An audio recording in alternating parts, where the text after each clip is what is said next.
Hey everyone, it's Jonathan here, founder of Driving Academy, and today I'm going to give you 47,000 reasons why you should be doing your pre-trip inspection. That's right, I exaggerated. 47,000. Where did I come up with that number? That's actually the number of trucks that are becoming recalled simply because of steering box issues. So what are we talking about here? So yes, that's right, you heard me correctly. Trucks with the ages of 2024 and 2025, so newer trucks, Peterbilt and Kenworth, a whole bunch of different models out there. You can actually see this list right over here. If you have that truck itself, you might want to check out for the recall. So there's 47,000 trucks that are becoming recalled simply because of the steering system. But before we actually get into what the actual issue is, you should probably understand how the steering system works. So the steering system has a few different sections to it. The steering wheel is, of course, part of the steering system. That is followed by, if you look at this diagram, is going to be the steering shaft. So when you turn the steering wheel, it's going to turn that steering shaft, which is then going to go into the steering box. That steering box is now going to transfer the energy of you actually turning the wheel slightly, and it's actually going to move these heavy tires in the front back and forth. That being said, from the steering box is going to go to your steering linkage, so your arms, links, and your rods that connect your box to the actual tires. Steering box on most trucks are going to be on the driver's side.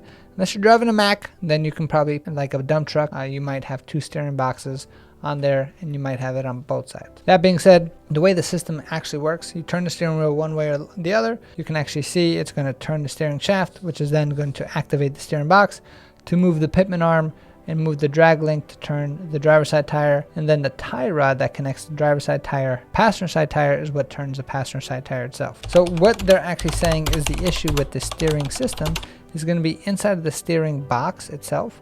There's not enough actual lubrication balls, is probably the best way to say it. I know I said lubrication and I know I said balls in the same sentence, but we're all mature here. That being said, what happens when you don't have enough lubrication balls in your box? That means that when you put too much load on it or too much pressure, things can crack.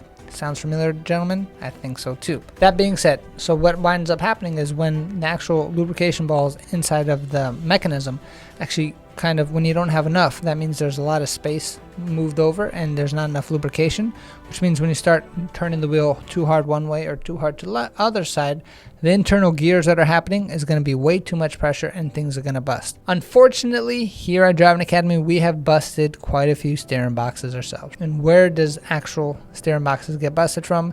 In our yard. Why wouldn't students bust their steering boxes itself? It's simply because of all the turning that we do. One of the things that we train here at Driving Academy is to get you ready to pass the CDL road test. The road test is split into 3 different parts. The first part is going to be inspection.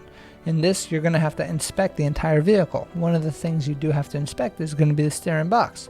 So you're going to be checking to make sure that all the links and rods are connected, there's no loose or missing nuts or bolts, the steering box is actually secure, there's no leaks happening. You can check the actual play of the steering wheel itself if you want to get a little bit extra fancy to make sure there's no extra play. And then from there, we're going to have to make sure you're ready for the second part of the road test, which is going to be parking. Now with parking, you're going to have to do a few different maneuvers. First one's going to be a front bumper stop. Second one's going to be a straight line back. Third one is going to be like a forward offset. And then the fourth one is going to be like a reverse offset / parallel itself. And when we're actually training for this in the yard, we do a lot of offset backings. And offset backing means you're going to be pulling up in one direction and then backing into the other direction. Now when you're driving a tractor trailer, it's not as easy as it sounds because the trailer always moves the opposite way that you're turning.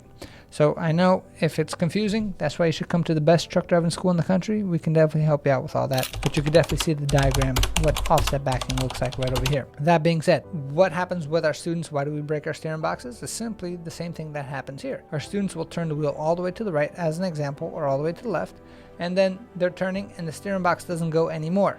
What winds up happening is they keep turning. And then they try to keep turning with more force because they think if they turn just a little bit more, that it's going to squeeze right around that cone that they're about to hit, and it's not going to mess up. The best thing they should do is actually just pull up straight, straighten things up, and then try again. But of course, students are just learning, so they're putting all this force into the steering wheel itself. That's causing the steering pump to actually push more oil through the system, add more pressure until something just pops. And that's not what you want to have happen, because when that does happen, it becomes very expensive to fix. Remember, we've broken quite a few of them. I think we're up to like 10 or 12 of them actually. We actually at one point got a whole bunch of stock in steering box company. We probably should have, based on how many steering boxes we're actually purchasing at the time. But things are a lot more stable now. We now teach our students just to turn with one hand, so then you are not forced to use all that power. So then it reduces the amount of friction that's happening on the steering box, right? Because again, once you pass the second part of the road test, like we were talking about, now you're going to need the steering box when it comes to the third part of the test, which is actually driving on the road itself. So why is this such an issue? So say you put too much pressure on the steering box or on the steering system, things crack. That means you're going to be turning the wheel all the way to the right, you're going to be turning the wheel all the way to the left, and the system is not connected at all, which means the front tires on your vehicle are not going to be moving the same direction that you're turning the steering wheel. And that can get pretty dangerous, especially if you're driving down the road. So imagine you're on a highway speed and all of a sudden you have one of these faulty systems and it cracks on you, and then all of a sudden you're turning the wheel to the right, you're turning the wheel to the left, and the steering front tires are not moving at all. You're going to go straight. And hopefully you have enough room where you can stop and everything's okay, but let's avoid all that. If you have a Peterbilt or if you have a Kenworth, with these models right over here, 2024 to 2025, make sure you get that stuff checked out because you don't want to risk your life over a nice looking truck. If you don't have your CDL license yet and you want to get into a Peterbilt or into a Kenworth in the future, CDL license is one of the first steps you should do. That being said, you should come to the best truck driving school in the entire country. We're here to help you out every step of the way. Check out our website, cdldrivingacademy.com. Again, cdldrivingacademy.com. We have courses that can start you off with as little as $500 down, and then we can work out a payment plan for the rest. We're open up 7 days a week. We also offer lifetime job placement. And the other cool thing is we actually have guaranteed training courses, which means that we're going to give you over 100 hours of training plus unlimited tries at the road test, which means you're going to keep going for the test until you pass at no extra cost to you. Contact our Linden facility. They're able to help students out nationwide. Thanks and have a great day. Hey, thank you so much for watching this video. If you like it, make sure you hit that like button. Also, subscribe to our channel. It's really going to help us out. Click on that button. And if you want to continue yourself on your road to freedom, here's more videos to watch. There's endless amounts. Hopefully we get to see each other one day very soon. Thanks.